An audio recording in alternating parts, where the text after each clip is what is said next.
Malayali from India പടം കണ്ടു.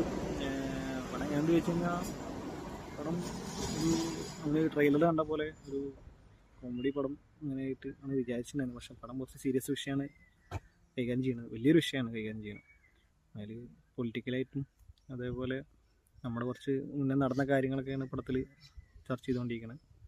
പക്ഷെ വലിയ സബ്ജക്റ്റായ കാരണം തന്നെ പടം അവിടെയും ഇവിടെയും കുറച്ച് കയ്യിൽ നിന്ന് പോലെ തോന്നി. കാരണം സെക്കൻഡ് ഹാഫിലേക്ക് കിടക്കുമ്പോൾ തന്നെ നമുക്ക് പടം ഒരുവിധം അതാ എങ്ങോട്ടാ പോകണമെന്ന് നമുക്ക് മനസ്സിലാവും, ഊഹിക്കാൻ പറ്റും.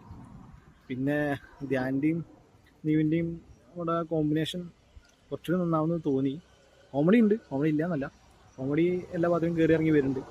പിന്നെ സെക്കൻഡ് ഹാഫൊക്കെ നമുക്ക് ഫുൾ പ്രഡിക്റ്റബിൾ ആയിട്ടാണ് വരുന്നത്.